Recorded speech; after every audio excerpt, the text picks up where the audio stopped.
Millionaire sees 8-year-old twin girls crying at his wife's grave. What one says, "Mommy is still alive," reveals a shocking truth. Just before we begin, your presence means a lot. Say hi and share where you're tuning in from only if you want to. The autumn wind whispered through the cemetery's ancient oaks, scattering golden leaves across the quiet pathways. Jackson Hayes pulled his cashmere coat tighter around his broad shoulders as he approached the marble headstone that had become his annual pilgrimage. 10 years as a tech billionaire had hardened him against most emotions. But this day, the anniversary of Eleanor Porter's death, always stripped away his carefully constructed armor. He placed a single white rose on the cold stone, his fingers lingering on the engraved name, Eleanor Porter. 1989-2017. Beloved mother and daughter. His throat tightened as memories flooded back. Her laugh, her brilliance, the way she challenged him when no one else dared.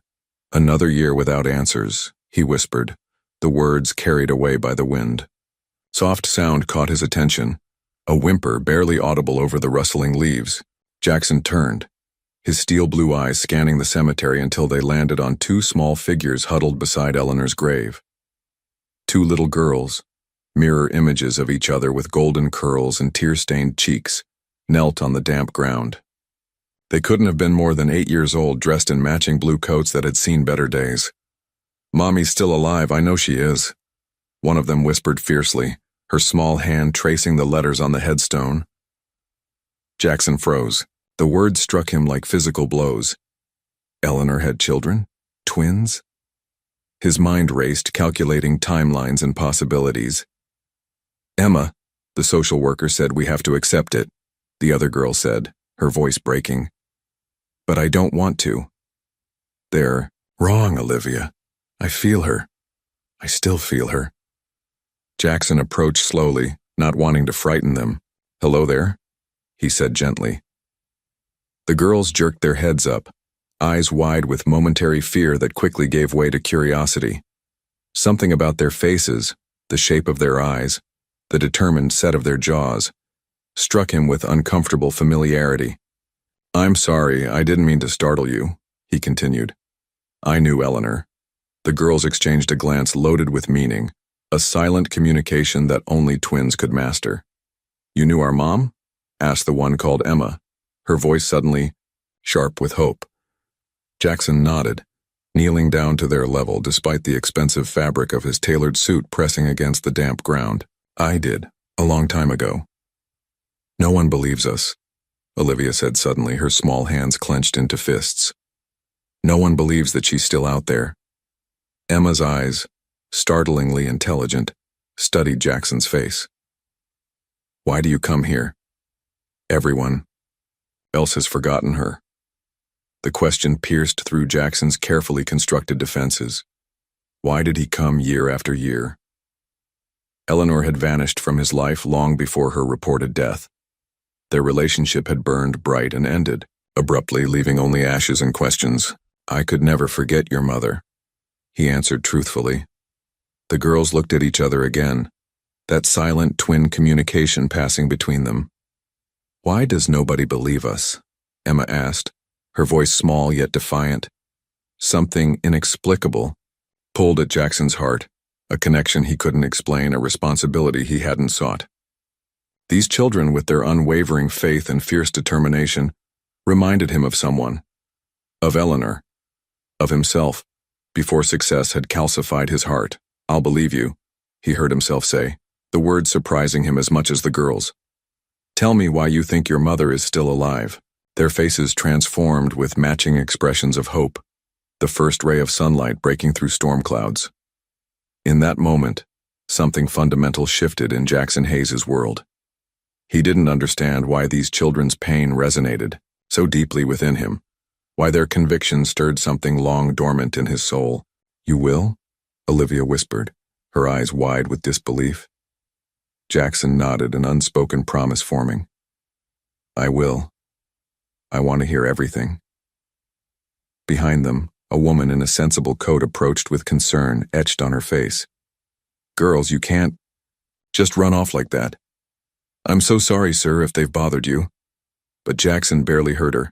His eyes remained fixed on the twins' faces, a strange sensation washing over him, like pieces of a puzzle he never knew existed, suddenly revealing. Their edges. They're not bothering me at all, he said firmly. In fact, I think we have a lot to talk about. How many characters would you like for the next chapter? Jackson led the small group to a quiet cafe across from the cemetery.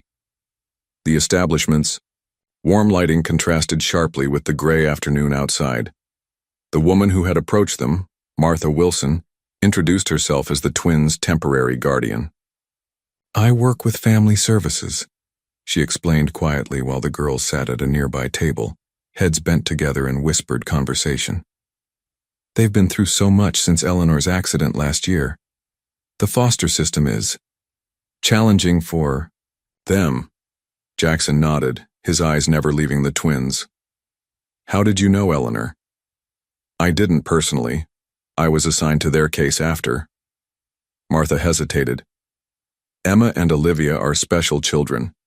Brilliant, like their mother apparently was, but they cling to this belief that she's still alive. The therapist says it's their way of coping. A waitress brought hot chocolates for the girls and coffee for the adults. Jackson approached the twins' table, sitting down across from them. Tell me about your mother, he said gently. Emma, the more analytical of the two, studied him with eyes too wise for her age. Mom was a scientist. She worked with medicines to help sick people.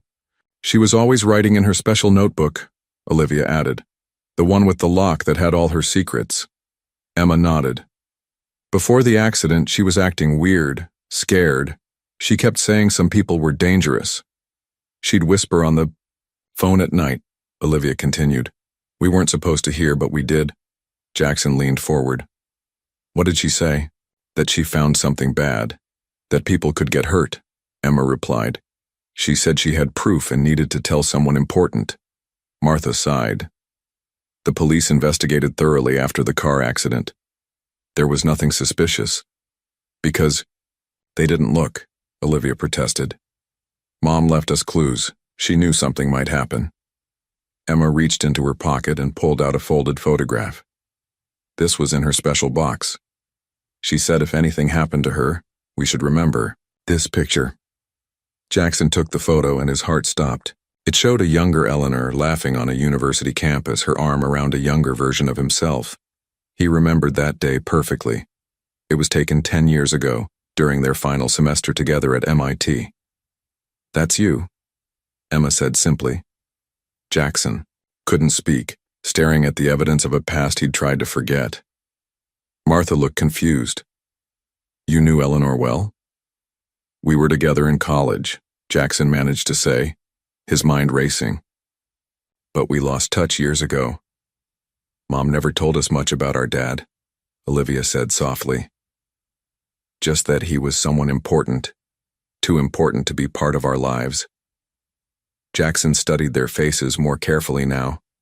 The shape of their eyes, the determined set of their chins, the analytical gaze. Traits he saw every morning in the mirror. Traits his mother had passed to him.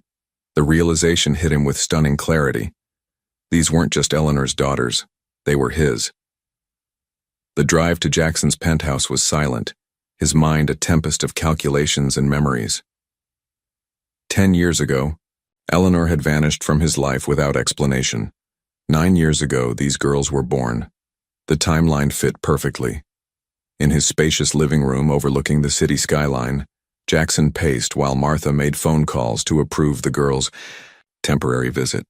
Emma and Olivia sat wide-eyed on his leather sofa, looking impossibly small against the backdrop of modern luxury. Your home is bigger than our whole apartment building, Olivia whispered. Jackson stopped pacing. I didn't always live like this. When did you know our mom? Emma asked, her analytical mind clearly making connections.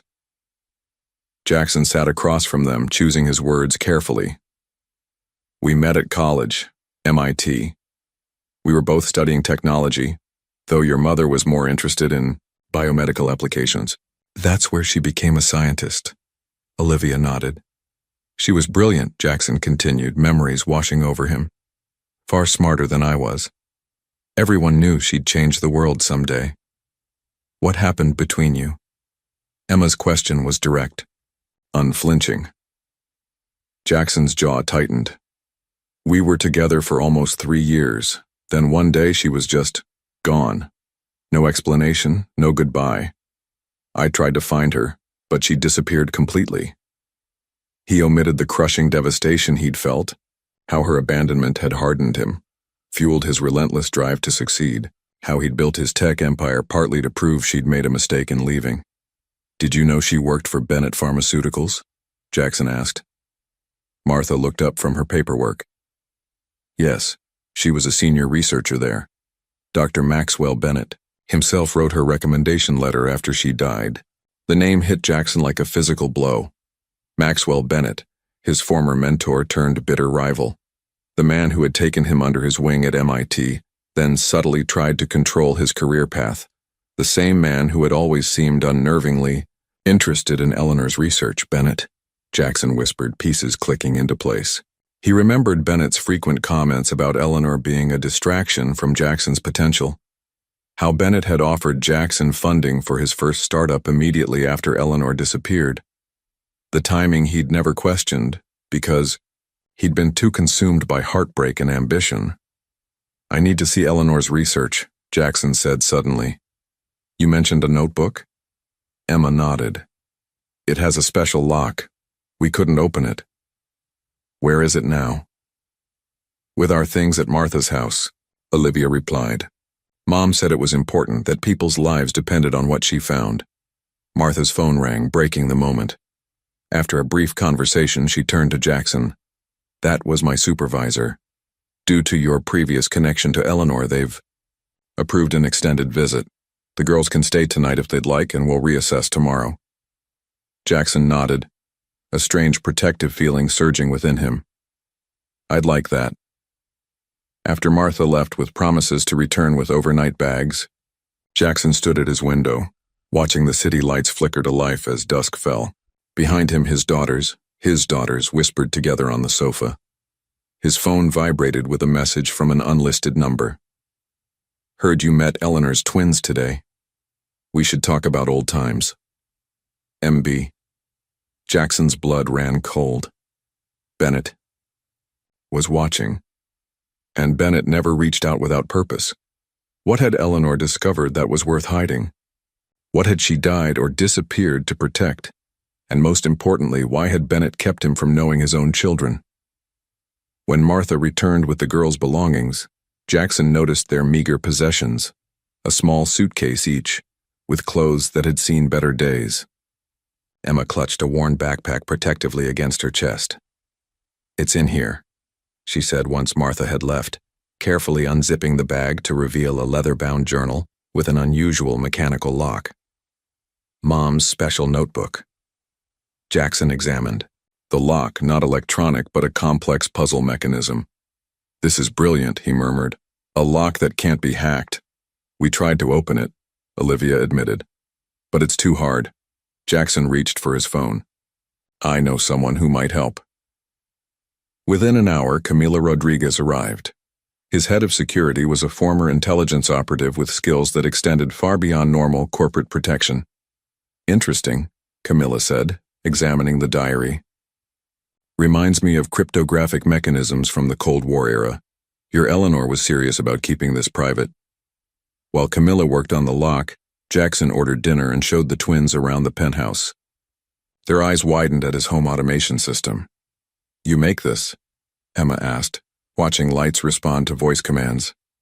My company did. We specialize in intelligent systems that learn from human behavior. Like the robots in Mom's stories? Olivia's eyes brightened. Not quite that advanced, Jackson smiled. Not yet anyway. I've got it, Camilla called from the living room. The diary lay open on the coffee table.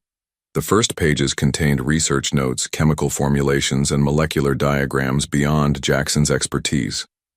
But further in, Eleanor's elegant handwriting shifted to personal entries.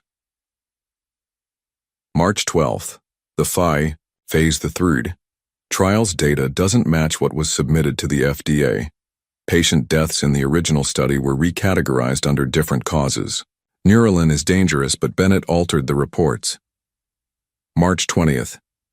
Discovered cardiac abnormalities in 18% of patients, not the 2% reported. Bennett personally ordered these findings removed before submission. April 3rd. Bennett knows I've been accessing the original files.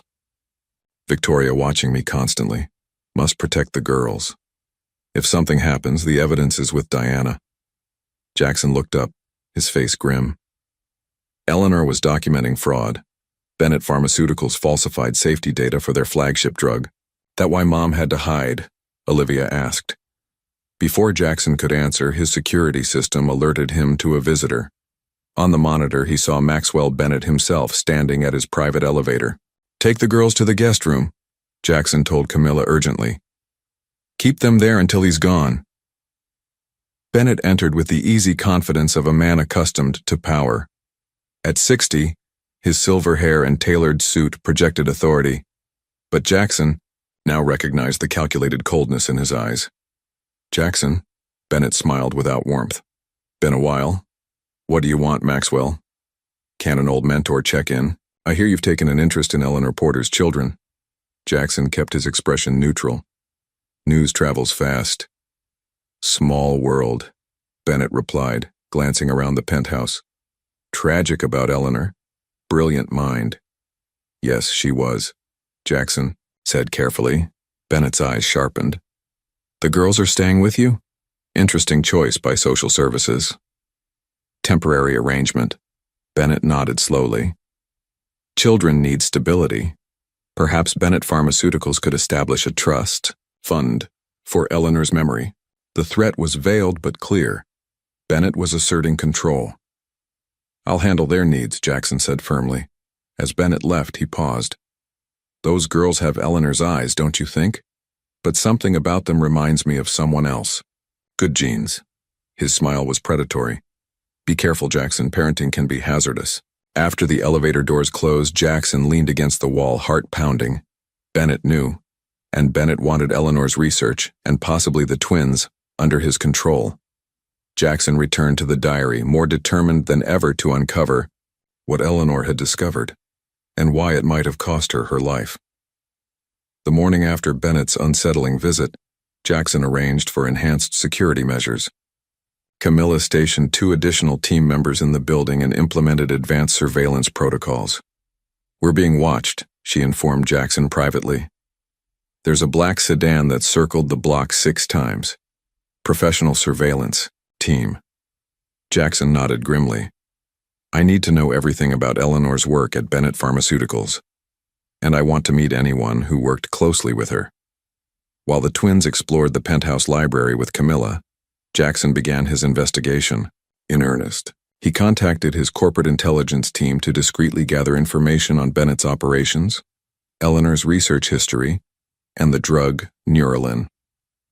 By afternoon, Jackson was reviewing preliminary reports in his home office when Emma slipped. Inside, her observant eyes taking in the multiple screens displaying data. Are you looking for Mom's secrets? She asked. Jackson hesitated, then nodded. I am.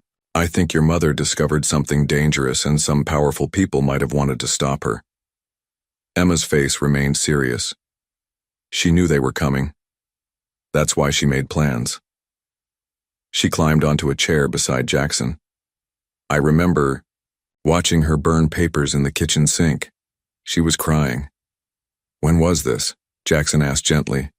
The week before she died. She kept saying they won't hurt my girls. Emma's analytical gaze met Jackson's. She was protecting us from someone. The revelation sent a chill through Jackson. Emma, do you remember anyone unusual coming to your house? Anyone who might have been watching your mother? Emma thought carefully. A woman with red hair came to dinner once. Mom was tense. They argued after she thought we were asleep. Do you know her name? Dr. Victoria. Mom called her Vic. They used to be friends, but then Mom said she chose the wrong side. Victoria Coldwell, Bennett's research director and right hand. Jackson made a mental note to investigate her more thoroughly. An alert from his security system diverted his attention.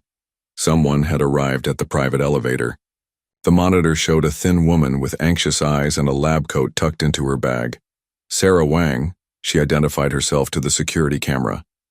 I was Eleanor Porter's research assistant. I need to speak with Mr. Hayes. After security cleared Sarah entered the penthouse clearly uncomfortable with the luxury surroundings. Her gaze softened when she spotted the twins reading in the living room. Emma, Olivia, she said with genuine warmth. You've grown so much. The twins rushed to embrace her, confirming her identity better than any security check could have. In Jackson's office, with the door closed, Sarah spoke in hurried, nervous tones. I shouldn't be here. They're watching all of Dr. Porter's former associates. But when I heard you'd taken the twins in, she twisted her hands anxiously. Dr. Porter talked about you, you know. Not often, but sometimes I'd catch her looking at an old photo. Why have you come, Sarah? Jackson asked directly. Because Eleanor prepared for her own death, Sarah said, her voice barely above a whisper. The accident was too convenient, too perfectly timed. She had just compiled all the evidence of data manipulation on Neuralin trials. Sarah pulled a flash drive from her pocket. Eleanor gave me this the day before she died, said it was her life insurance. I was supposed to release it if anything happened to her, but I was too afraid. Bennett has connections everywhere, police, FDA, media. Jackson took the drive, his expression grave. What does it contain? Raw data from the original trials. Patient records showing cardiac failures systematically recoded as unrelated complications. Internal emails ordering the manipulation of data. Bennett personally directing which adverse events should be hidden. Why didn't she go public? Jackson asked. Sarah's eyes darted to the door. She was going to. Had a meeting scheduled with an investigative reporter. But she was also terrified. For the twins, she lowered her voice further. Bennett made threats, not directly but through Victoria, said that single mothers could face unfortunate accidents, leaving their children in the system. Jackson's jaw tightened. So she was gathering evidence carefully, building an airtight case. Yes, Sarah confirmed, and there's more. Neuralin was just the beginning. They're preparing to launch a pediatric version despite knowing the risks are even higher for children. The implication was staggering. Thousands of children could be endangered by a medication known to be unsafe. There's one more thing, Sarah continued. In those final weeks, Eleanor kept saying she had a nuclear option if anything happened to her. Something that would destroy Bennett completely. She never told me what it was, but it gave her courage. Jackson thought of the diary, still only partially decoded. Did she have any unusual research sites? Private labs, off-site locations? Sarah hesitated. She sometimes disappeared for entire weekends. Said she was conducting independent verification of her findings. I always assumed she was using university labs where she had former colleagues. Before leaving, Sarah knelt to hug the twins once more. Your mother was the bravest person I've ever known, she told them. She would move mountains to protect you. After she departed, Jackson found the twins sitting unusually quiet in the living room. Sarah looked scared, Olivia observed. Like Mom did at the end. We'll protect Sarah, Jackson promised, and we'll find out what happened to your mother. That night after the twins were asleep, Jackson reviewed the flash drive's contents with Camilla. The evidence was damning. Systematic fraud that had potentially cost hundreds of lives. This would destroy Bennett Pharmaceuticals, Camilla said. Their stock would collapse overnight. And Bennett himself would face criminal charges, Jackson added. No wonder he was willing to go to such lengths to suppress it. He stared at the sleeping faces of his daughters, their existence a miracle he was still processing. Their mother had faced down one of the most powerful men in pharmaceuticals to protect patients and them. Had it cost Eleanor her life? Or was she still out there somewhere, as the twins so fervently believed? Jackson made a silent vow as he watched over them. He would finish what Eleanor started. He would protect their daughters. And he would uncover the full truth, no matter how dangerous the path. The headquarters of Bennett Pharmaceuticals rose like a gleaming monolith above the city skyline, its glass facade reflecting the morning sun. Jackson studied it from across the street. remembering how he'd once admired the building as a symbol of scientific progress. Now he saw it differently, a fortress hiding corruption. Inside his car, he reviewed his strategy. With the twins safely at his penthouse under Camilla's protection, he could focus on infiltrating Bennett's operation. His cover was simple: a potential investor interested in the upcoming pediatric Neuralin launch. The receptionist recognized him immediately. "Mr. Hayes, what an unexpected pleasure. Dr. Bennett didn't mention you were visiting today." A spur-of-the-moment decision. Jackson smiled disarmingly. "Is he available?" Bennett wasn't, but his second-in-command was. Victoria Coldwell greeted Jackson with professional courtesy that didn't reach her calculating eyes. "What brings a tech billionaire to our humble pharmaceutical company?" she asked, leading him through the research wing. "Looking to diversify?" "Something like that," Jackson replied. "I'm particularly interested in Neuralin. I hear the pediatric version is nearly ready for market." Victoria's smile tightened slightly. "Our most promising development. Trials have been extraordinarily successful, so I've heard. Though some might say suspiciously so." Jackson watched her reaction carefully. A flash of tension crossed her face before she recovered. "Science often delivers unexpected breakthroughs, Mr. Hayes." She showed him laboratories where white-coated researchers worked with precision instruments. Everything appeared immaculate, transparent, but Jackson noticed the keycard barriers, the surveillance cameras, the restricted areas. "I'd love to see the raw data from the pediatric trials," he mentioned casually. "My team performs independent analysis before any investment." "Of course," Victoria nodded. "Though it would require confidentiality agreements, proprietary methods, you understand." They passed a restricted laboratory where researchers huddled around screens displaying molecular structures. Jackson glimpsed the label Neuralin P before Victoria smoothly directed him away. As they approached a conference room, Jackson heard Bennett's unmistakable voice from inside. "I don't care what it takes. Hayes is becoming a problem just like Porter was. Find out what he knows." Victoria cleared her throat loudly before opening the door, giving Bennett just enough warning to compose himself. "Jackson," Bennett exclaimed with false warmth.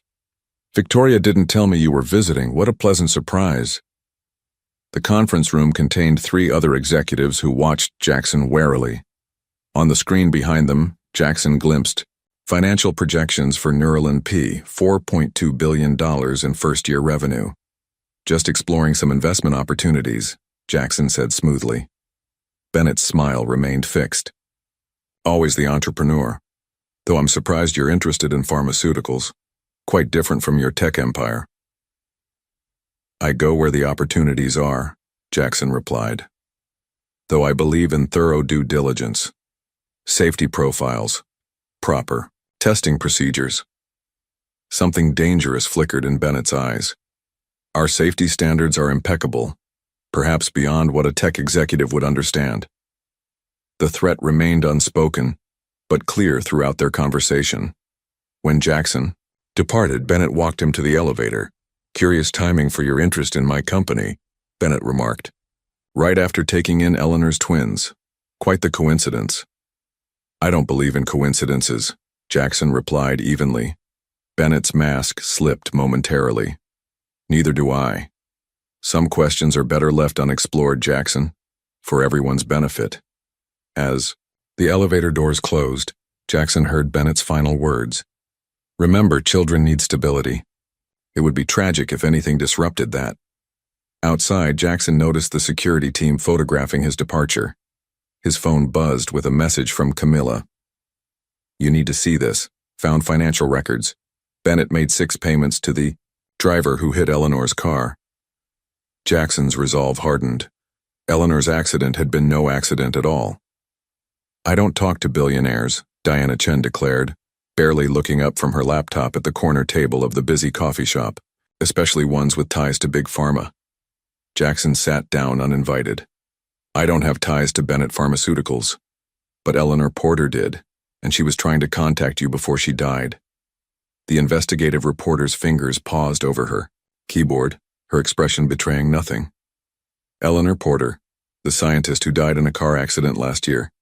The scientist who discovered Bennett was hiding deadly side effects of Neuralin, Jackson corrected. The scientist who had scheduled a meeting with you the day after her supposed accident. Diana closed her laptop. Alleged accident. And how? Would you know about any meeting? Instead of answering, Jackson placed a flash drive on the table. Raw data from the original Neuralin trials. Patient deaths systematically recategorized. Internal emails ordering the concealment of adverse effects. And financial records showing payments to the driver who hit Eleanor's car. Diana didn't touch the drive. Why bring this to me? You have enough resources to buy a media company if you wanted to publish this. Because Eleanor trusted you, and because Bennett has connections in traditional media channels that might suppress the story. Jackson leaned forward. Also, I believe you already have part of what Eleanor was gathering. Diana's carefully neutral expression confirmed his suspicion. What's your stake in this, Hayes? You build AI systems, why care about a pharmaceutical scandal? Jackson hesitated, then decided on the truth. Eleanor Porter's twin daughters are mine. I didn't know they existed until 3 days ago. Diana studied him with new interest. That changes things. But if what you're implying is true, that Bennett orchestrated her death, then you've put those girls in danger by taking them in. They were already in danger, Jackson replied, and I need to know if their mother is truly dead. You think she's alive? Diana asked incredulously. The twins believe it. And I've discovered her body was never properly identified. The accident left it supposedly unrecognizable, and the medical examiner was pressured to expedite the process. Jackson pulled out his phone showing her crime scene photos he'd obtained. The car was completely incinerated. Forensics shows accelerants were used. It wasn't an accident, it was staged. Diana was fully engaged now. You need Detective Marcus Lewis. He was lead investigator initially, but got pulled off the case when he raised questions about inconsistencies. Can you arrange a meeting? Diana nodded slowly. I'll contact him. But if we do this, we do it my way. No corporate cover-ups, no settling quietly, no matter how ugly it gets. That's exactly what I want, Jackson assured her. The full truth, publicly exposed. Later that evening, Jackson found Emma sitting alone in the penthouse library, studying Eleanor's diary with intense concentration. Any breakthroughs? He asked gently. She looked up with eyes so like his own. Mom used different coding systems for different sections. This part talks about the White Room where she did special research. Emma pointed to a diagram. I think it's not in the main building. Jackson sat beside her, impressed by her analytical mind. You're very good at puzzles. Mom taught us. She said sometimes the most important things have to be hidden in plain sight. Emma hesitated. She also said if anything happened to her, we should find the man in the photograph. Me? Jackson asked softly. Emma nodded. She kept your picture in her special box, the one with important things. She looked at him directly. Were you our dad? Is that why she kept your picture? The directness of her question caught Jackson off guard. Before he could answer, Olivia appeared in the doorway. Emma, that was supposed to be a secret until we were sure, she exclaimed. Jackson looked between his daughters, his heart constricting.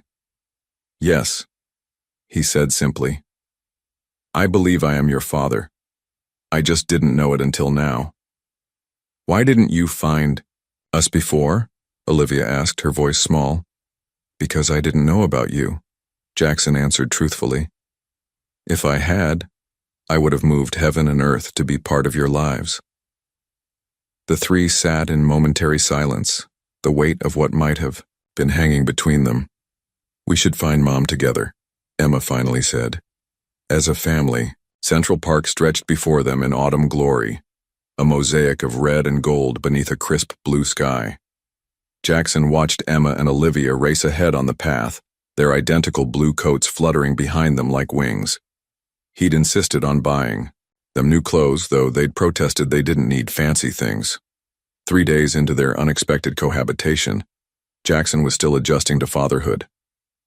The twins had a routine they'd established in foster care.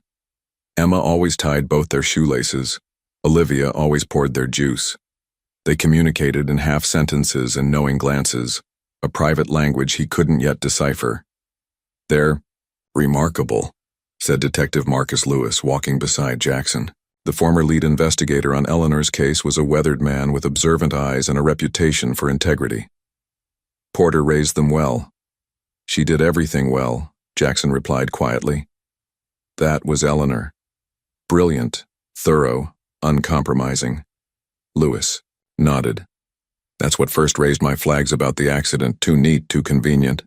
The fire burned hot enough to destroy DNA evidence. The brake lines were cut, but in a way that would only fail at high speed. Professional job," Jackson concluded. "Extremely. When I tried to investigate further, I was reassigned. My captain cited resource allocation, but the order came from higher up." Lewis watched the twins now feeding ducks by the pond. "Diana Chen showed me what you've gathered. It's compelling, but still circumstantial. We need something that directly connects Bennett to the orchestration of the accident." "We're working on it," Jackson assured him. "My team is tracking the financial transactions to the driver." A shrill scream interrupted their conversation. Jackson's head snapped toward the pond where Olivia had ventured onto a decorative footbridge. The wooden railing had given way, and she now dangled precariously over the water. Jackson sprinted across the grass, heart pounding. He reached the bridge in seconds, lunging forward to grasp Olivia's wrist just as her grip failed. The momentum nearly pulled him in as well, but he braced himself against the remaining railing and hauled her up to safety. Olivia clung to him, shaking, her face pressed against his chest. Jackson held her tightly, the reality of how quickly he could have lost her hitting him with physical force. "You're safe," he murmured into her hair. "I've got you." Emma crashed into them, wrapping her arms around both. "Livy, you're okay." Detective Lewis examined the broken railing, his expression grim. This wasn't wear and tear. The supports were partially sawed through. Jackson's blood ran cold. He gathered both girls closer, scanning the park for watching eyes. "We're leaving. Now." Back at the penthouse with security doubled, Jackson sat with the twins in the living room. Olivia had recovered from her scare with remarkable resilience, though she stayed closer to him than before. "You saved me," she said matter-of-factly, like the dad in Mom's stories. "What stories?" Jackson asked. "Mom told us bedtime stories about a brave inventor who built amazing machines to help people," Emma explained. "He always saved the day. When things got scary." "She said he lived far away, building important things," Olivia added. "But someday he might come back." Jackson's throat tightened. Despite everything, Eleanor had created a hero for their daughters, not a villain. "Did she tell you anything else about him?" he asked carefully. The twins exchanged one of their communicative glances. "She said we had his eyes," Emma answered. "And his brain for puzzles." "And his stubborn chin," Olivia added with a small smile. That night, after tucking them into bed in the guest room they shared, Jackson found himself overwhelmed by emotions he'd suppressed for years. He sat in his darkened office, staring at the city lights, remembering Eleanor as she'd been in their MIT days. Brilliant, passionate, principled. The only person who'd ever truly challenged him. Had she discovered she was pregnant after leaving?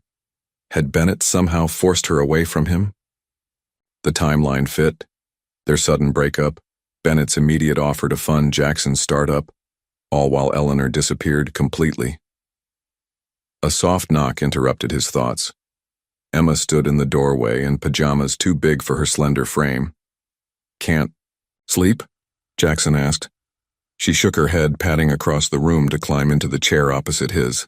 "Olivia wants to know if you would have loved us," she said directly. "If you had known." The question pierced Jackson's carefully constructed defenses. "More than anything in this world," he answered, his voice rough with emotion. Emma studied him with those analytical eyes so like his own. "I think Mom still loves you," she said finally. "She cried sometimes looking at your picture." "I never stopped loving her," Jackson admitted, "even when I thought she'd chosen to leave." "Will you tell us about when you met her?" Emma asked. And so Jackson began the story of how he'd first encountered Eleanor Porter in an advanced robotics class, how she'd challenged his algorithm and improved it in one elegant stroke, how they'd stayed in the lab until dawn arguing theoretical approaches that would later become the foundation of his first patents. As he spoke, Olivia appeared silently in the doorway, listening. Eventually, both twins fell asleep on the large office sofa. Jackson covered them with a blanket, watching their peaceful faces. "I'll find your mother," he whispered. "Whatever it takes." Crystal chandeliers cast a golden glow over the annual Pharmaceutical Innovation Gala, where industry elites gathered in black tie and evening gowns. Jackson adjusted his bow tie, scanning the ballroom. Diana Chen had secured him an invitation as her source for a feature on pharmaceutical philanthropy. "Bennett always makes a grand entrance halfway through," Diana murmured, elegant in a simple black dress, her press credentials displayed prominently. "He considers himself the star attraction." "And Coldwell?" Jackson asked. "His shadow." "Never. More than 10 feet away at these functions." Diana nodded toward a cluster of FDA officials. Bennett's cultivated impressive connections. 3 of those regulators previously worked for his companies. Jackson spotted the moment Bennett entered. The subtle shift in the room's energy, the deferential nods, the path clearing before him. Victoria Coldwell followed precisely 6 steps behind, resplendent in emerald silk that matched her calculating eyes. "Time to mingle," Diana said. "I'll work the regulatory crowd. You've got Bennett." Jackson circulated deliberately, positioning himself near Bennett's typical trajectory. When their paths finally crossed, he raised his champagne flute in mock salute. "Maxwell, quite the spectacle you've orchestrated." Bennett's smile remained fixed, though his eyes hardened. "Jackson, unusual to see you in pharmaceutical circles. Still playing guardian to Eleanor's girls?" "My girls," Jackson corrected, voice low enough that only Bennett could hear. A flicker of surprise crossed Bennett's face before disappearing. "Ah, you've made that connection. I wondered when you might." "You knew all along," Jackson stated. "Not a question. Eleanor was quite discreet, but pregnancy has visible symptoms." Bennett sipped his champagne. "She was brilliant but distracting you from your potential. You needed focus during those critical early startup days. So you separated us," Jackson concluded. "What did you tell her to make her leave?" Bennett's smile turned cold. "Nothing untrue. That you'd expressed frustration over her holding back your career. That you'd referenced her as a temporary diversion while discussing your 5-year plan with me." Jackson's grip tightened on his glass. "Lies. Selective truths," Bennett corrected. "She was already concerned about your workaholism, your ambition. I merely confirmed her fears. And then you hired her at Bennett Pharmaceuticals to keep her under your thumb." Bennett shrugged elegantly. "I recognized exceptional talent. When she discovered her pregnancy after leaving you, I offered security, advancement. Everyone benefited. Until she discovered what you were hiding about Neuralin," Jackson said. Bennett's expression hardened. "You're treading dangerous ground, Jackson. Eleanor made similar missteps. Accidents happen to those who don't understand their place in the ecosystem." Jackson stepped closer. "Was her death another selective truth you orchestrated?" "The official record stands," Bennett replied, coldly. "I'd be careful about spreading unfounded accusations. Think of the twins. Children need stability." His gaze drifted toward the entrance. "Speaking of which, I hear social services has questions about your sudden interest in guardianship." Before Jackson could respond, Victoria Coldwell appeared at Bennett's side, whispering urgently in his ear. Bennett's face darkened. "If you'll excuse me," he said tersely. "Urgent matter." As Bennett strode away, Diana approached with her phone displaying breaking news. "Whistleblower exposes potential fraud in Neuralin drug trials."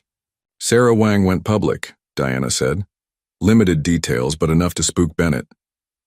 "He'll retaliate," Jackson warned. "We need to protect her." "Already arranged safe housing through my editor."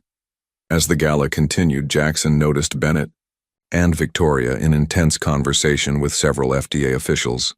The network of influence was visible: handshakes, reassuring pats, confident nods. When Jackson departed shortly after midnight, he found his driver unconscious beside the car. The vehicle's brake lines had been cleanly cut. On the windshield, a handwritten note: "Not for you, for the twins' sake." The message was clear: back off, or Emma and Olivia would become targets again. Jackson's resolve hardened. Bennett had underestimated him just as he'd underestimated Eleanor. The time for careful investigation was over. He needed to strike directly at Bennett's empire before more lives were lost. Gray clouds hung heavy over Memorial Garden Cemetery, matching the somber mood of the small gathering. Jackson stood beside Detective Lewis and Diana Chen, watching, as cemetery workers prepared to exhume Eleanor Porter's grave. The court order had taken considerable legal pressure to obtain. The twins shouldn't be here for this, Jackson had insisted earlier that morning. They remained at the penthouse with Camilla, engaged in a mathematics lesson, a distraction Jackson had carefully arranged. Dr. Helena Bishop is the best forensic pathologist in the state, Lewis explained, as a petite woman in a practical raincoat approached. If there's anything to find, she'll find it. The exhumation proceeded with methodical precision. Jackson maintained his composure until workers lifted the casket from the earth. Despite his preparation, the reality of the moment, that Eleanor's remains might be inside, hit him with physical force. Dr. Bishop supervised as the casket was transported to a nearby tent for preliminary examination. The small group followed, tension thick in the air. "I'll need to document everything before opening," Bishop explained, photographing the casket from multiple angles. "The seal appears intact, no signs of previous disturbance." Jackson nodded, unable to speak. Diana squeezed his arm briefly in silent support. When Bishop finally opened the casket lid, her professional demeanor slipped momentarily. "This is unusual. Instead of human remains, the casket contained several sandbags arranged in a roughly human shape." "What the hell?" Lewis muttered, leaning closer. Bishop examined the interior carefully. "These weights approximate the body weight reported in the death certificate. There are no human remains in this casket." The implications crashed over Jackson in a wave. "She's not here." "No," Bishop confirmed, "and from the condition of these materials, I'd say this casket has never contained a body." The funeral was closed casket, Diana recalled. The official report cited severe burning from the car fire. Lewis was already on his phone requesting the original accident scene evidence. "We need to retest the blood samples from the crash site." Within hours, they gathered in Bishop's laboratory, where she completed her analysis of the original blood evidence. "It's human blood type AB negative, matching Eleanor Porter's recorded type," she confirmed. "But the quantity is inconsistent with a fatal accident. More importantly, the degradation pattern suggests it was refrigerated before being planted at the scene." "Could it have been drawn during medical treatment?" Lewis asked. "No. The preservation chemicals I'm detecting aren't used in emergency medicine." Bishop removed her glasses. "This blood was stored, likely from routine medical draws, then placed at the scene." Jackson's heart raced with the confirmation of what he'd begun to believe. "So there's no evidence she died in that crash?" "None," Bishop agreed.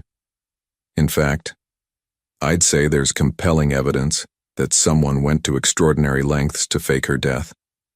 Back at the penthouse, Jackson found the twins waiting expectantly despite his attempts to shield them from the day's events. "You went to Mom's grave," Emma stated matter-of-factly. "Did you find her?" Jackson hesitated, then sat down at their level. "No, we didn't find her. But that might be good news." Olivia's eyes widened. "Because she wasn't there?" "Exactly." Jackson explained in simplified terms what they'd discovered. "I knew it," Olivia exclaimed, jumping up. "I told everyone she wasn't dead." Emma remained more analytical. "But where is she? Why would she hide from us?" "I don't think she's hiding from you," Jackson said gently. "I think someone is hiding her from us." Emma nodded seriously. It's the White Room. I've been dreaming about it. What White Room? Jackson asked. Where Mom is. In my dreams, she's in a room with white walls and no windows. She's working, but she looks sad. Emma's voice dropped to a whisper. She writes notes and hides them inside her shoes. Jackson exchanged glances with Diana, who had been silently observing. Children's dreams weren't evidence, but given everything they'd discovered, he wasn't dismissing anything. We're going to find her, he promised. And when we do, no one will separate our family again. The press conference room at the Grand Meridian Hotel buzzed with anticipation. Journalists from major outlets adjusted cameras and checked recording equipment, responding to the cryptic invitation, Groundbreaking Pharmaceutical Industry Expose, Bennett Pharmaceuticals Investigation. Behind the scenes, Jackson reviewed his presentation with Diana. Once we start this, there's no going back. Bennett will use every resource to discredit us. That's why we're doing it this way, Diana replied. Too public for them to suppress, too many outlets for them to control. Your tech background gives you credibility they can't easily dismiss. Detective Lewis entered the preparation room. Just got word. The FBI has opened a formal investigation based on the evidence we submitted. They're preparing warrants for Bennett Pharmaceutical servers. Sarah Wang sat nervously in the corner reviewing her talking points. As Eleanor's former research assistant, her testimony was crucial. Dr. Porter would be proud of this, she said quietly.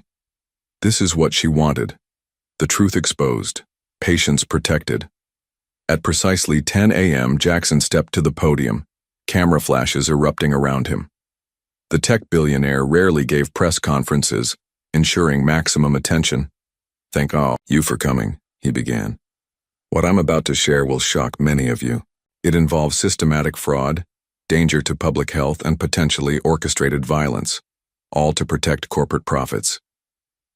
For the next 30 minutes, Jackson methodically presented their evidence, the falsified Neuralin trial data, the concealed cardiac risks, the pattern of suspicious deaths among whistleblowers, the staged accident, and finally, the empty grave. We have conclusive forensic evidence that Eleanor Porter's death was elaborately faked, Jackson stated. We believe she is being held against her will, possibly continuing her research under duress. The room erupted with questions. Diana stepped forward, directing the press to packets containing supporting documentation and her comprehensive investigative report publishing simultaneously online. As the conference concluded, Jackson's security team reported agitated activity at Bennett Pharmaceuticals headquarters. Stock prices were already plummeting in real-time trading. Mr. Hayes, a reporter called out as Jackson prepared to leave. Is it true that Eleanor Porter's twin daughters are your children? Is this investigation personal? Jackson paused, then returned to the microphone. Yes, Emma and Olivia are my daughters. I only discovered this recently after they found me at their mother's grave. And yes, this is deeply personal. But it's also about thousands of patients endangered by a medication known to be unsafe. Back at his command center, Jackson received reports from multiple fronts. Bennett Pharmaceuticals had issued a blanket denial, calling the allegations baseless attacks from a tech competitor seeking to manipulate markets. The FBI had executed their first warrants, and most significantly, Victoria Coldwell had contacted Diana's editor, seeking immunity in exchange for information. She's breaking ranks, Diana said excitedly. This is exactly what we needed. The meeting with Coldwell took place at her attorney's office under strict confidentiality. Her composure had cracked, replaced by the nervousness of someone who recognized a sinking ship. Bennett has a research facility that doesn't appear in any official records, she revealed. Built inside a mountain property he owns personally, registered as a private retreat. That's where Eleanor is. She's alive? Jackson demanded. Coldwell nodded. Bennett couldn't risk killing her. She's the only one who fully understands the molecular structure of Neuralin and its flaws. He needs her to fix the formula without admitting the original was defective. How do we know you're telling the truth? Diana pressed. Coldwell handed over a flash drive. Security footage, access codes, facility blueprints, everything you need to find her. Why help us now? Jackson asked. Because Bennett is planning to disappear with his contingency plan, Coldwell replied grimly. Taking Eleanor to an overseas location. The transport is scheduled for tomorrow night. Once she's out of the country, you'll never find her. Jackson studied the facility blueprints while his team verified Coldwell's information. The mountain complex was sophisticated with multiple security layers and limited access points. We can't wait for the FBI's bureaucracy, he decided. By the time they get approval for this location, Bennett will have moved her. You're not suggesting, Diana began. I'm not suggesting, Jackson interrupted. I'm stating. We're going. In tonight. The FBI field office buzzed with activity as agents processed the mounting evidence against Bennett Pharmaceuticals. Special Agent Cassandra Rivera, newly assigned to lead the investigation, reviewed the case files with growing alarm. The scale of this fraud is staggering, she told Detective Lewis. We've frozen Bennett's known accounts, but he has offshore resources we can't easily touch. He's planning to transport Eleanor Porter tonight, Lewis pressed. We need to move. On that mountain facility immediately. Rivera shook her head. The warrant for that property is still working through the system. It's privately owned outside corporate holdings. Judge Morris won't sign until morning. That's not good enough, Lewis argued. By then, Porter will be gone. Outside the federal building, Jackson waited in his car, on a secure line with Camilla. Surveillance confirms increased activity at the mountain property, she reported. Multiple vehicles arriving, equipment being loaded. They're definitely preparing for transport. Jackson made his decision. Implement Alpha Protocol. We move at nightfall. Across town, Diana Chen filed her latest story, revealing Victoria Coldwell's cooperation with authorities. The headline would hit within hours. Bennett Pharmaceuticals executive turned state's evidence. Claims kidnapped scientist held in secret facility. The media firestorm was intensifying. Bennett Pharmaceuticals stock had been suspended from trading after falling 30%. Patients were flooding physicians' offices with concerns about Neuralin. The FDA had announced an emergency review.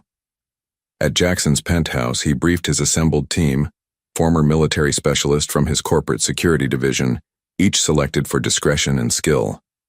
This is not a corporate operation, he emphasized.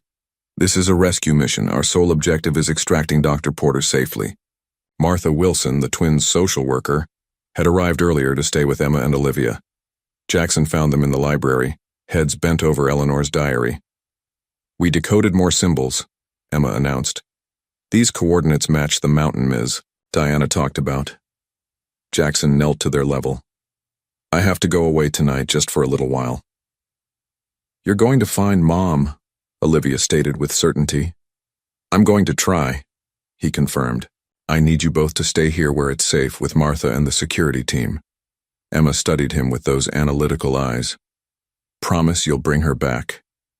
I promise to do everything in my power, Jackson answered honestly. If you find her, Olivia said, tell her we never stopped looking. As dusk fell, Maxwell Bennett paced his private office at the mountain complex, watching security feeds with growing agitation. His carefully constructed empire was unraveling by the hour. The helicopter is fueled and ready, his head of security reported. We can depart with Dr. Porter at 2200 hours.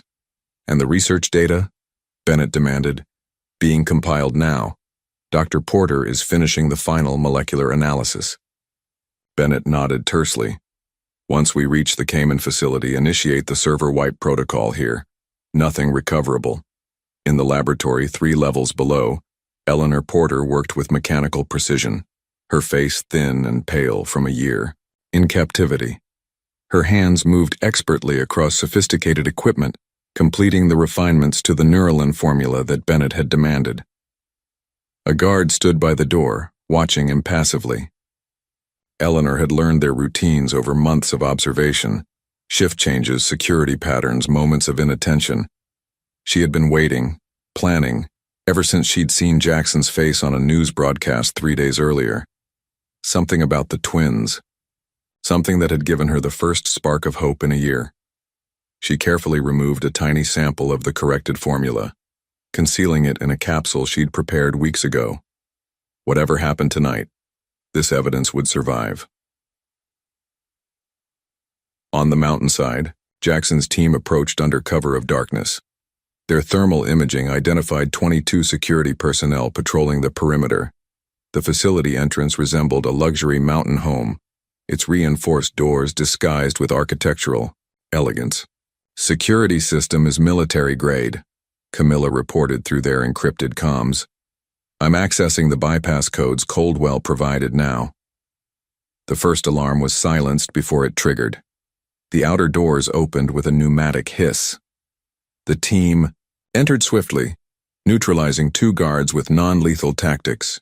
"Splitly takes teams 3 and 4 to secure the helicopter pad and vehicle bay," Jackson ordered. "No one leaves this facility." They descended through the complex, encountering sporadic resistance. Most security personnel surrendered when faced with superior numbers and the realization that their employer's protection was evaporating. 3 levels down, they reached the research wing. Through reinforced glass, Jackson finally saw her, Eleanor, thin and tired but unmistakably alive, working at a laboratory station. His heart slammed against his ribs at the sight.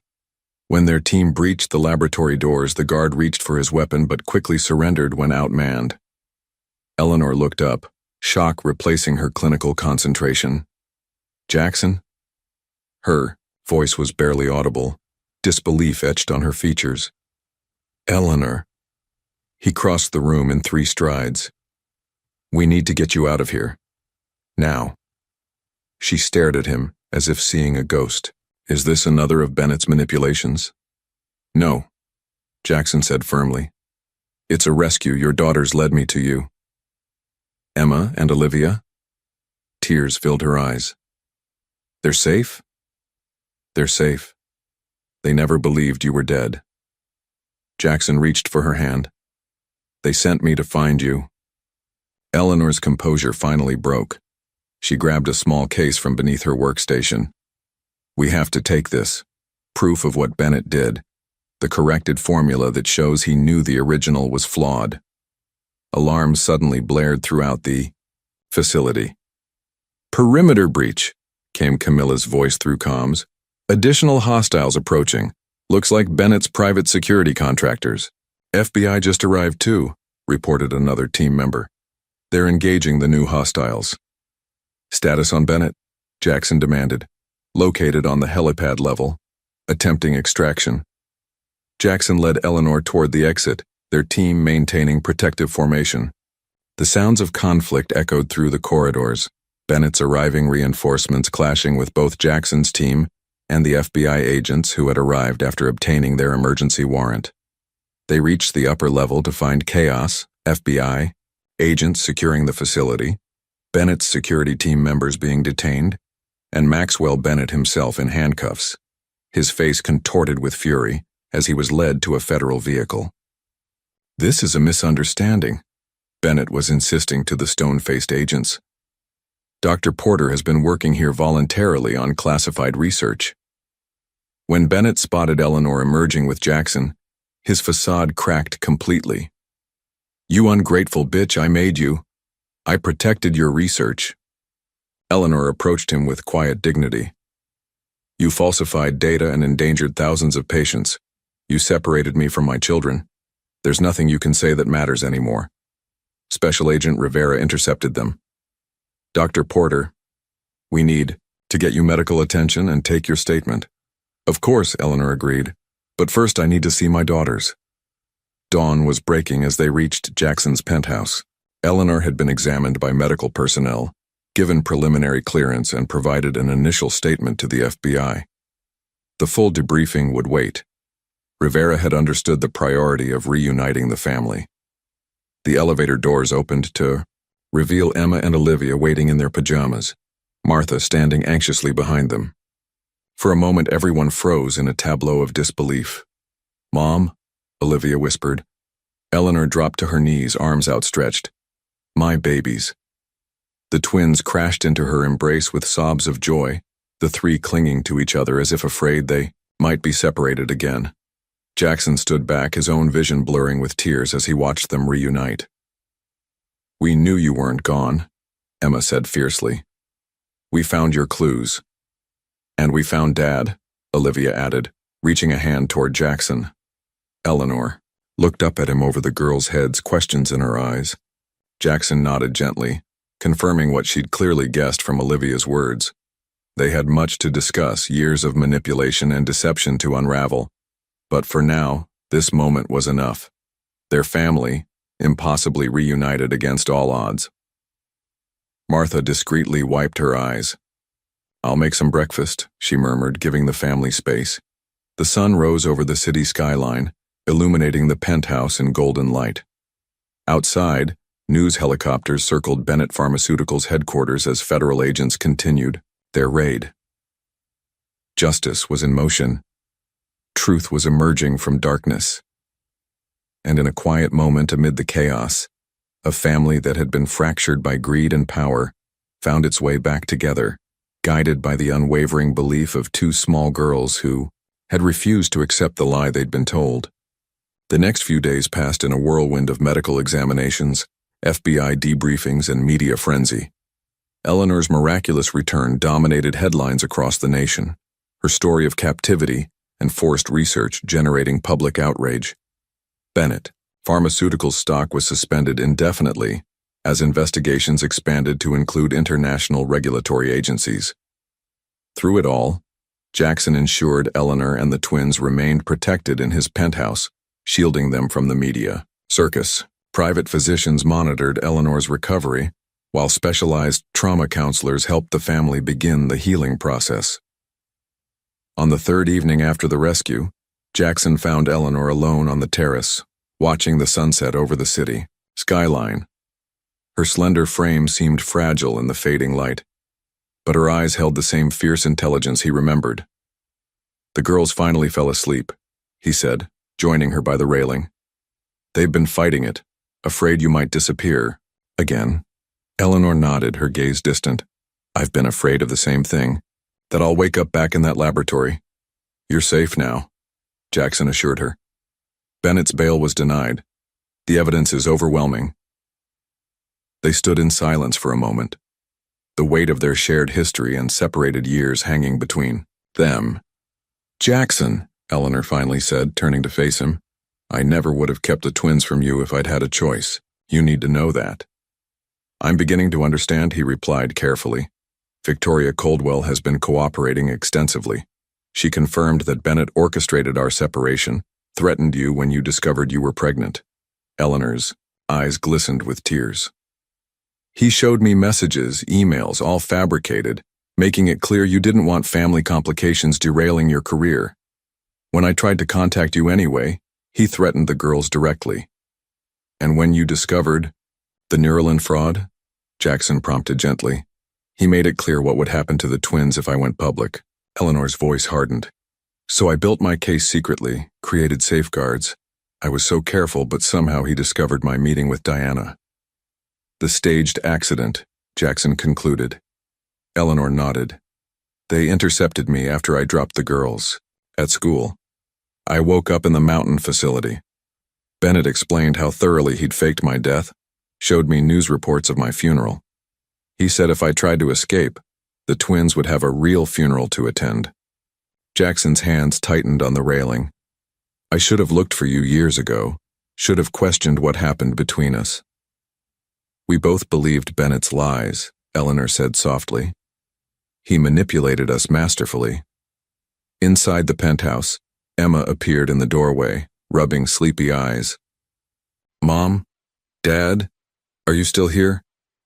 They turned in unison, both moving instinctively toward their daughter. Eleanor reached her first, kneeling to embrace her. "We're both here, sweetheart.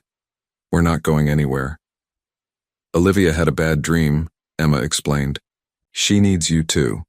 They found Olivia curled in her bed, tears streaking her face. When she saw them all together, she launched herself into their collective embrace. "I dreamed the bad man took Mom away again," she whispered. "No one will ever separate us again," Jackson promised, holding his family close. "We're together now." Later, after the twins had fallen back asleep, Eleanor and Jackson sat in the living room, photo albums spread before them. Martha had retrieved them from Eleanor's sealed apartment. "They're so much like you," Eleanor said, tracing a picture of the twins building an elaborate block structure. Emma's analytical mind, Olivia's determination. "They have your brilliance," Jackson countered, "and your courage." Eleanor paused at a photo of herself pregnant, standing by a window with hands protectively over her belly. "I wanted to tell you so many times, even wrote letters I never sent." "We can't recover those years," Jackson said gently, "but we can move forward." "As what?" Eleanor asked, the question that had hovered unspoken between them. "As a family," Jackson answered simply, "whatever form that takes." In the quiet nighttime hours, they began rebuilding the trust that Bennett had systematically destroyed between them, one honest conversation at a time. 3 weeks after Eleanor's rescue, Jackson stood on the porch of a seaside cottage watching Emma and Olivia race along the shoreline. Their laughter carried on the salt breeze, a sound that still caused his heart to swell with wonder. They were his daughters, a miracle he was only beginning to fully comprehend. The beachfront property in a quiet coastal town was far from the calm city's chaos. Jackson had purchased it within days of Eleanor's return, recognizing their need for privacy and healing away from media scrutiny and painful memories. The trial preparations against Maxwell Bennett dominated national headlines. His empire was crumbling as investigations uncovered decades of fraud across multiple medications. Former employees came forward daily with new allegations. The FBI had frozen his assets worldwide. Justice was progressing, but recovery was a more delicate process. "They look happy," Eleanor said, joining Jackson on the porch. Her color had improved with each passing day, strength returning to her frame, though shadows still lingered in her eyes at unexpected moments. "They are resilient," Jackson replied. "Like their mother." Eleanor smiled faintly. "And stubborn like their father." Inside the cottage, their legal teams had departed after finalizing paperwork, establishing a foundation to support victims of pharmaceutical fraud. Eleanor's corrected Neuralin formula would be made available to all manufacturers, potentially saving thousands of lives. Diana called, Eleanor mentioned. Her expose on Bennett's broader corruption has been nominated for a Pulitzer. Jackson nodded. "She deserves it. Without her, we might never have found you." They watched the twins building an elaborate sandcastle, their coordination seamless, communicating through glances and half-words in their private twin language. "They need stability now," Eleanor said quietly. "After everything they've been through." "What do you need, Eleanor?" Jackson asked, the question they'd been carefully navigating for weeks. She turned to face him, her expression both vulnerable and resolute. "Honesty. No more secrets between us. Bennett exploited our weaknesses because we weren't transparent with each other." "I was obsessed with success," Jackson acknowledged. "Building my company consumed me. I can see why you believed I wouldn't want the complication of family." "And I was too proud to demand answers," Eleanor countered. "Too quick to accept that you'd moved on without me." Their hands found each other's on the porch railing, the contact tentative but intentional. "The twins want us to be a family," Eleanor continued. "They've been dropping hints about sharing a home permanently." Jackson smiled. "Subtle ones, like Olivia asking if I'll be their real dad forever, and Emma designing bedroom layouts for all of us?" Eleanor laughed softly. "They get their directness from you." "What do you want, Eleanor?" Jackson asked, his voice gentle but serious. She considered the question, watching their daughters by the shoreline.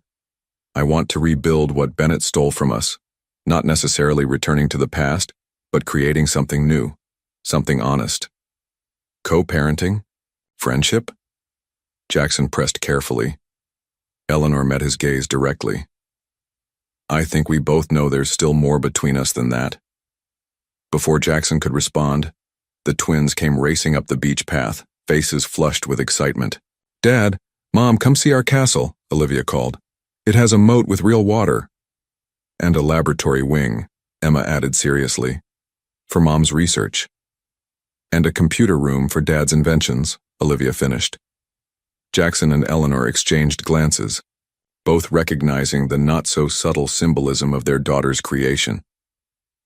"We're coming," Eleanor called back, her fingers still entwined with Jackson's. That evening, after the twins were asleep in their new rooms filled with books and toys, Eleanor and Jackson sat on the porch swing, a comfortable silence between them. "I filed the paperwork to legally establish paternity," Jackson said. "If that's agreeable to you." Eleanor nodded. "The girls need that security." "And I've been thinking about your research," he continued. "The Hayes Porter Foundation will need a brilliant scientific director." "Are you offering me a job, Mr. Hayes?" Eleanor asked with a hint of her old spark. "I'm offering you a partnership," he corrected. "Equal control, shared mission." Eleanor smiled. "I accept." Under the stars, they began mapping their future, not rushing to reclaim what was lost but carefully building something stronger. Bennett had manipulated their past, but he would not define their future. 1 year later, the Hayes Porter family stood together on the same cemetery grounds where their journey had begun. The morning sunlight filtered through autumn leaves, casting dappled shadows across the now empty plot where Eleanor's headstone had once stood. "It feels strange to visit my own grave," Eleanor remarked, placing a bouquet of white roses on the grass. "Not your grave," Emma corrected firmly. "Just a place that helped us find each other." The past year had transformed them all. Eleanor had reclaimed her health and professional standing, now directing breakthrough research at the Hayes Porter Foundation. Jackson had shifted his corporate priorities, dedicating significant resources to healthcare ethics and patient advocacy. The twins had blossomed in their stable environment, their exceptional minds nurtured by both parents. "Bennett's sentencing is tomorrow," Jackson said quietly. Eleanor nodded. 15 years minimum, the prosecutor says. No possibility of early parole. "Is it enough?" Olivia asked, her young face serious beyond her years. "The important thing isn't his punishment," Eleanor explained, kneeling to her daughter's level. "It's that the truth came to light. Thousands of patients now have safer medication because of what happened." In the distance, they spotted Diana Chen approaching with Detective Lewis. The unlikely allies had become part of their extended family circle through the shared ordeal. "The Murdoch family sends their thanks," Diana told them, referencing one of many families who had lost loved ones to Neuralin's hidden side effects. "Their lawsuit settlement will cover their children's education through college. And the FDA has implemented the new clinical trial transparency protocols you recommended," Lewis added. "They're calling it the Porter Standard internally." After a moment of respectful silence at the gravesite, they moved toward their waiting cars. The cemetery visit had become a ritual, not to mourn, but to commemorate the beginning of their journey back to each other. That evening, Eleanor stood at the podium of a medical ethics conference, addressing an auditorium filled with researchers, physicians, and policymakers. "Truth in science is not a luxury. It's a necessity," she stated, her voice steady and passionate. "When we compromise data for profit, we betray the fundamental covenant between medicine and humanity." In the front row, Jackson watched with pride, the twins beside him taking careful notes in matching journals. Emma had already demonstrated remarkable aptitude for biomedical concepts, while Olivia showed natural talent for advocacy and communication. Different strengths, complementary purposes, much like their parents. Back at their seaside home later that night with the twins asleep, Eleanor and Jackson sat on their favorite porch swing, watching moonlight dance across the waves. "I filed the final paperwork today," Jackson said, taking Eleanor's hand. "The adoption is official. Emma and Olivia Hayes Porter." Eleanor smiled. "They've been practicing writing their new names for weeks." "There's one more name change I've been considering," Jackson continued, his voice uncharacteristically hesitant. Eleanor turned to face him, eyes questioning. From his pocket, Jackson produced a small velvet box. Inside was a ring, not ostentatious despite his wealth, but elegant in its simplicity, a deep blue sapphire that matched their daughter's eyes. "We've rebuilt our family piece by piece this year," he said softly. We've healed old wounds and created something stronger than what was broken. Eleanor's eyes glistened in the moonlight. Are you asking what I think you're asking? I'm asking if you'll make it official, Jackson replied. Not because of the girls, not because of our shared past, but because this year has shown me that what I feel for you now is even stronger than before. Eleanor took the ring, turning it gently in the moonlight. We're different people than we were 10 years ago. Better people, Jackson agreed. With clearer priorities. The girls will be impossible once they hear about this. Eleanor laughed softly. They've been plotting this outcome for months. Is that a yes? Jackson asked. Eleanor slipped the ring onto her finger. It's a yes. They sealed their promise with a kiss, the sound of waves providing gentle accompaniment to this new beginning. Inside the house, two small figures crept back from the window where they'd been spying, exchanging triumphant smiles. Finally, whispered Olivia. Statistically inevitable, Emma agreed with satisfaction.